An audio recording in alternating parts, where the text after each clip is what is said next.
そして今、ボーンとこの人。これをカプア周辺ちょっと拡大していきます。ぐるっと。そして、こんな感じで、油断は禁物だぜ。なんて感じで、こうしてカプアの市民は、ごきげんよう、津田の世界史です。というわけで、恒例なの霧のいいところで顔出しコーナー。今回60回目を迎えるということで、霧がいいのでまたこうして醜い老人の顔を世界にさらしているわけなんですが、今回はちょっと嬉しいお知らせがございます。なんと、チャンネル登録者数1000人を突破いたしました。ありがとうございます。もうそれもこれも、ひとえに皆さんの5000円あっての賜物です。皆さんが、私のこの拙い動画を心待ちにして見てくださる。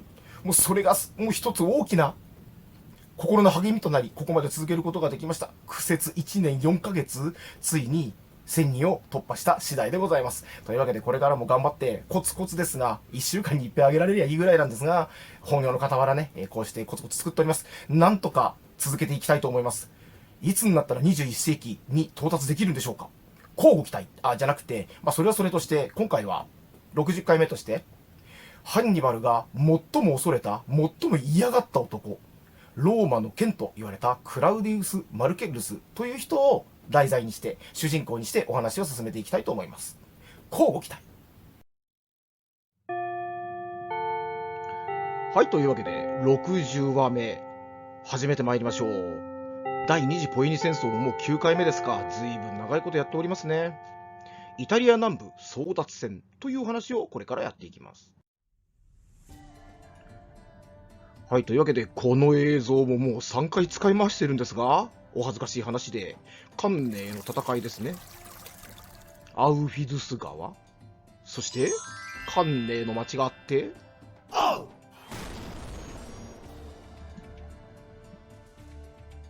こんな感じでね、カンネの惨劇。ローマ軍壊滅したわけですよ。はい、というわけで、カンネの戦いでローマが負けると、なんとイタリア第二の都市だった。ローマに次ぐ第二の都市ってことね。カプアがローマから離反し、カルタゴと同盟を結びます。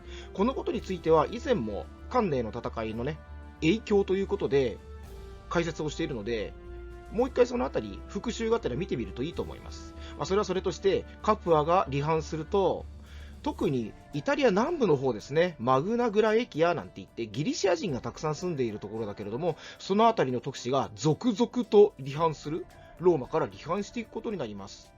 とはいえ、ハンニバルはもっともっと同盟士たちがバラバラと離反すると思っていたんだけど、それほどでもなかったようで、逆に思った以上にローマと同盟士の結束が固いのに困ってしまうことになります。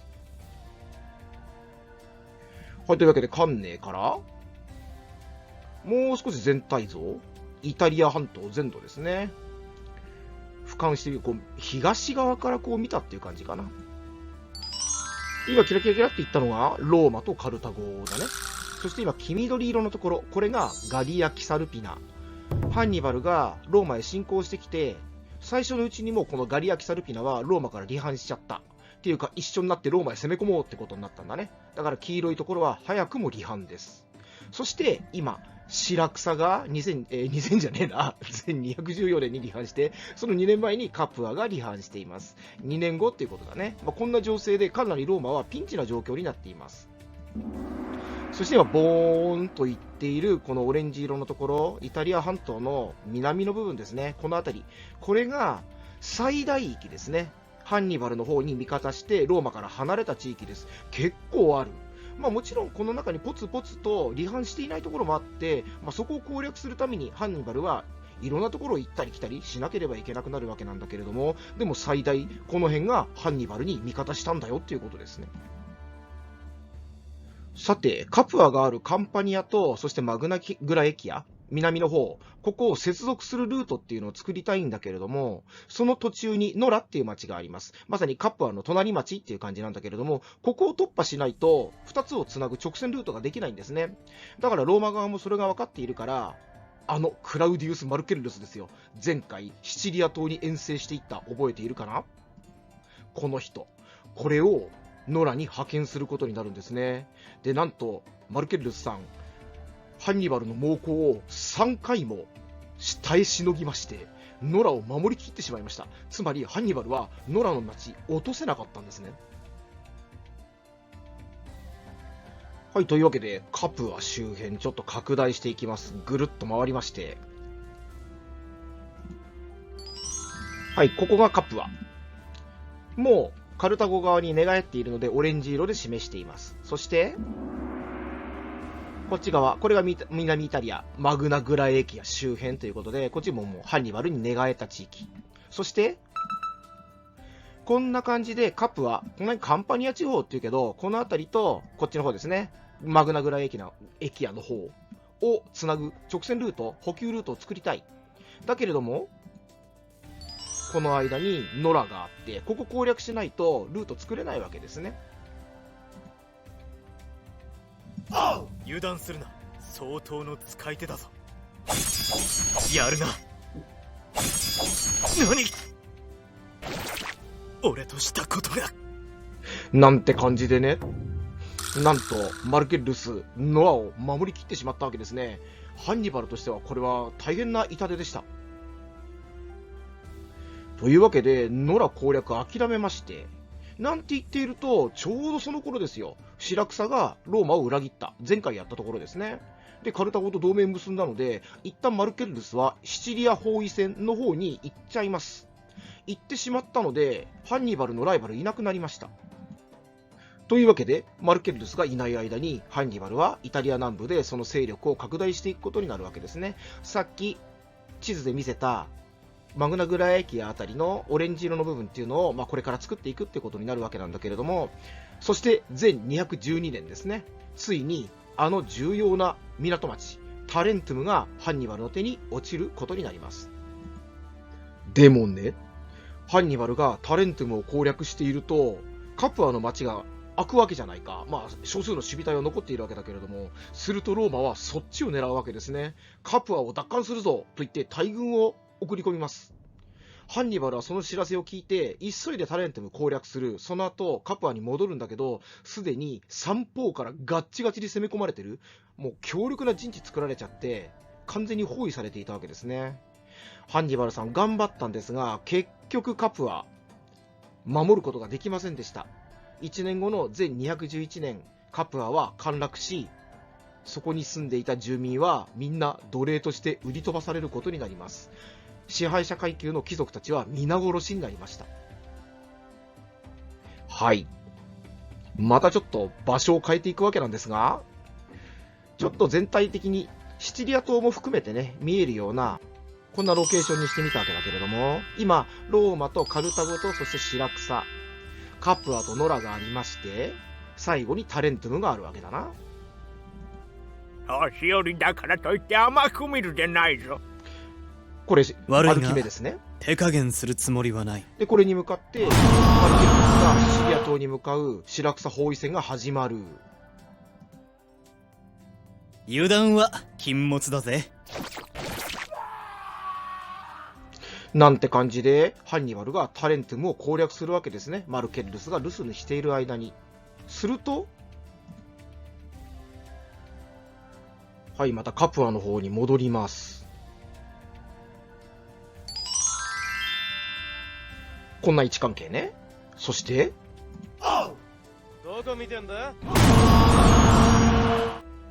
なんて感じでタレントムを攻略している隙にカプアの町が包囲されてしまいました。もうガッチガッチに要塞作られちゃって、もう逃げ場ありません。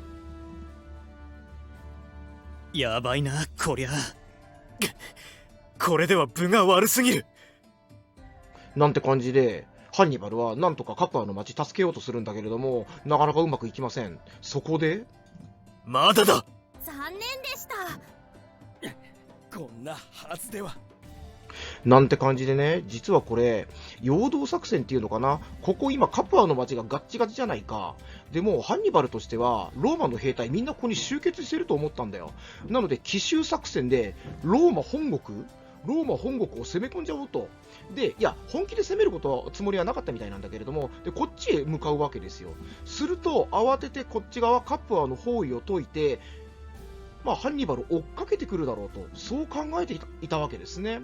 で、ローマの町を攻め込もうとしたわけなんだけれども、すると、ハンニバルの予想に反して、ローマの町は2万人以上の兵隊で、がっちり守られていた。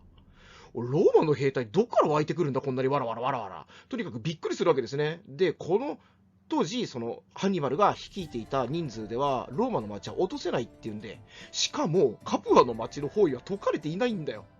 だから結局こんなはずではっていうんで戻ることになるんだけれども、カプアはまだ包囲されているでしょ。これダメだねっていうんで、結局カプアを助けるの、ハンニバルは諦めて別のところに行くことにします。カプアの町は見殺しにされることになるんです。こんな感じでね。こうしてカプアの市民は、まず支配者層の貴族たちとかはみんな殺されてしまった。そして一般の方々はほとんどが競売に出される、つまり奴隷として売り飛ばされてしまったということです。今真ん中で裸の女性が顔を隠しながら、恥ずかしかったんだろうな。こうして後ろの方じゃないな、前の方で手を挙げながらいくらだってやっているローマ市民たちがいる。こうやってみんな売り飛ばされて、カプアの町は消えてしまいます。といっても、もともとローマ第2の都市だったので非常に大きな町だったから徹底的に破壊されることはなく、カプアのもともとの市民がいなくなっちゃったっていうことだな。こうやって奴隷として売り飛ばされて、その代わり解放奴隷とか農民とか商人がこの町に移り住んで、新たなカプアの町が出発することになるわけですね。ローマの植民市として生まれ変わるということです。さて、前212年ですね。ちょうどカプアが陥落する少し前かな。同じ年なんだけれども、シラクサも陥落しています。アルキメデスも一兵士によって殺されてしまいました。そんな中、マルケッルスはすぐにイタリアへと戻ってきます。ハンニバルが待っているからね。彼の追撃を再び行うためにイタリアへと戻ってきました。そして2年後になるんだけれども、前210年にヌミストロの戦い、これでハンニバルと互角に渡り合っています。これはガチで戦ったみたいだな。でも結局ね、決着つかずにハンニバルには逃げられてしまうんですね。体勢を立て直そうとしている間にハンニバルは、いや2度目は戦わないよって言ってね、こっちが不利だからね、なんて感じでさらっと逃げちゃうわけですな。で、マルケッルスはまたこれを追っかけることになります。続いて翌年、カヌシウムの戦い。またハンニバルに追いついて、ここで戦うんだけど、今度はね、カルタゴ軍の方が全然やられちゃったの。ハンニバル負けそうになったんだね。でもね、マルケッルスの軍隊もほとんど全員もう怪我人だらけになっちゃった。満身創痍だったようで、結局カルタゴ軍を追撃することができなくって、ハンニバル側、悠々と逃げていってしまいました。こうして2回引き分けっていう感じで終わるわけなんだけれども、でもこの時ね、このカヌシウムの戦いは2方面作戦っていうのかな。マルケッルスがハンニバルと戦っている間に、ファビウス・マクシムスですね、グズ・ノロマと言われた、クンクタトルと言われたあの人ですよ。ただ今はもうこのやり方が実は一番ハンニバルには合ってるっていうんで、彼はマルケッルスがローマの剣と言われるのに対して、ファビウス・マクシムスはローマの盾と言われて、みんなから尊敬を集めていました。この人がタレントゥムの町を奪還しております。ハンニバルはもうどっか一箇所でしか戦えないんだよ。もうこれがジレンマなんだ。この人、2回目の登場だけれども、ファビウス・マクシムスです。はい、図解説明するとね、まず、位置関係、シラクサ、タレントゥム、カープア、ローマってあるわけなんだけれども、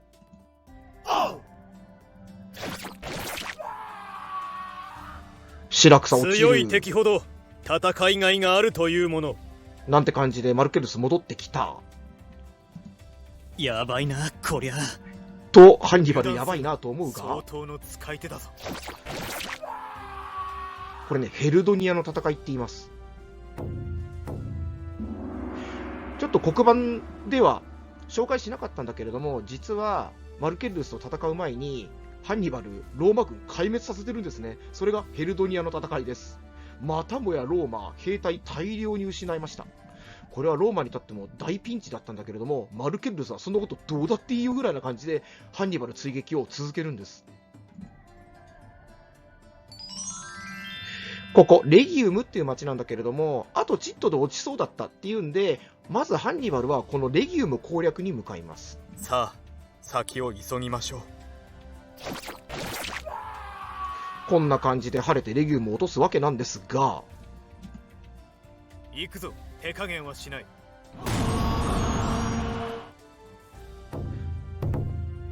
結局このヌミストロの戦い、マルケルルスに追いつかれてやるわけなんだけど、引き分けに終わる。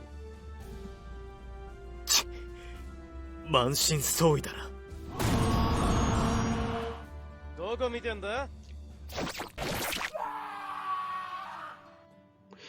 なんて感じで、マルケルルスとハンニバルが互角に戦っている間に、ハンニバルも相当傷つきながら、ハンニバル軍もだけどな、相当に傷つきながら戦っている間に、ファビウス・マクシムスがタレントム取っちゃうわけですよ。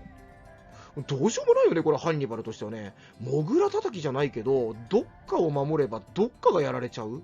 もうこれがハンニバルにとっての最大の悩みだったんですね。というわけでハンニバル、なかなか思うように戦わせてもらえません。翌208年ですね、前208年、マルケルルスは5度目のコンスル就任を果たします。で、この辺りで油断したのかな。たった220機の騎兵とマルケルルス本人が偵察に出かけるんだよ。そこをね、ハンニバルの部下ですね、ヌミディア騎兵に見つかって、あっけなく殺されちゃうんですね。ほんとあっけなかったみたいだよ。で、この知らせを聞いたハンニバルはマルケルルスの遺体のところに駆けつけるんだけど、呆然自失としたようですね。これだけハンニバルを苦しめ、負けても勝っても関係なくずっとハンニバルを追い詰めていたこのマルケルルスがあっけなく死んじゃった。彼はこのマルケルルスの遺体を丁重にダビに付しまして、遺骨にし、銀の壺にその骨を入れ、金の飾りで、飾ったっていうことですね。で、豪華なこの骨壺を作り、息子のところに送り届けたそうです。こうしてね、ハンニバル最大のライバルはあっけなく死んでしまいました。はい。というわけで、ハンニバルさん、なかなか思い通り戦えなくて困っているわけなんですが、今回のお話いかがでしたでしょうか？